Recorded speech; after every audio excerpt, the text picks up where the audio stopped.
Previously, in the Bible Reclaimed Official, we uncovered the raw truth of humanity's fall.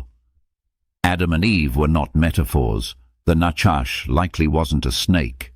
And Genesis 3:15 didn't just hint at a coming Messiah, it prophesied him. We saw the exile from Eden wasn't rage, but protection, and the tree of life wasn't lost, only guarded. Now the world spirals, not slowly, but violently. Genesis 6 opens with a strange phrase. The sons of God saw the daughters of men were beautiful. What follows has been ignored, sanitized, or outright dismissed. But we're going to expose it. Giants, corruption, judgment, and a reset that changed the earth forever. Genesis 6:1-4 describes the sons of God marrying the daughters of men and birthing the Nephilim. In Hebrew, sons of God is B'nai Ha-Elohim, B'nai Ha-Elohim, always used in the Old Testament for divine beings, not human men. These are not the line of Seth. These are spiritual entities crossing a boundary they were never meant to cross. And the result is terrifying. Nephilim. This wasn't a poetic way to explain tall people. It was divine rebellion infecting human bloodlines. If God didn't intervene, humanity might have become unredeemable. Genesis 6:5-9 shifts from the supernatural to the moral. The Lord saw that every intent of the human heart was only evil continually.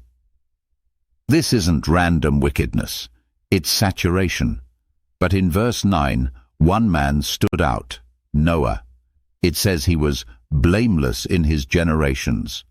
In Hebrew, that phrase is tamim bedorotaiv, tamim bedorotaf, which means unblemished, intact, not morally perfect, but genealogically uncorrupted.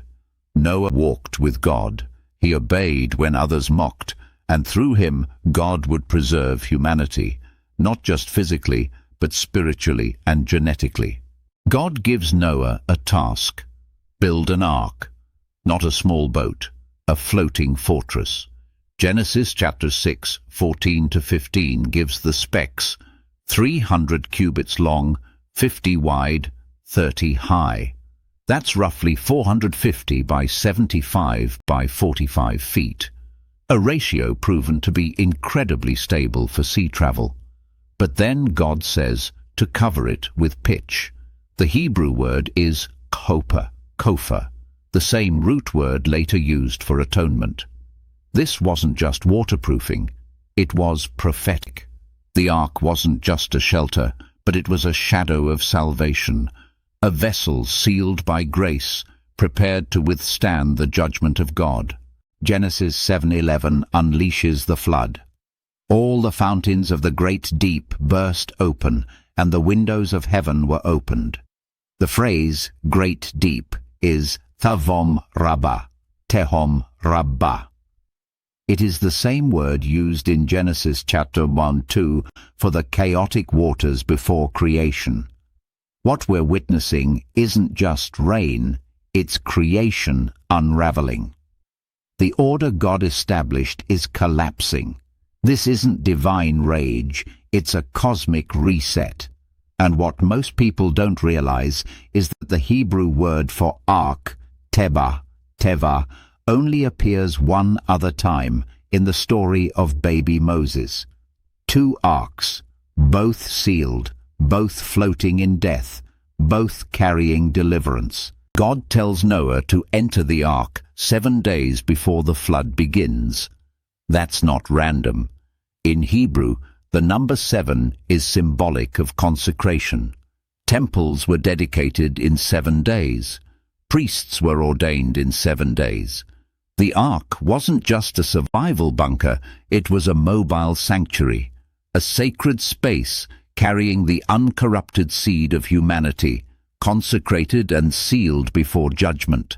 The flood wasn't just an end, it was a holy beginning, wrapped in symbolism deeper than most pastors ever mention. Genesis 8:1 says, God remembered Noah, not because God forgets, but because the appointed time had come.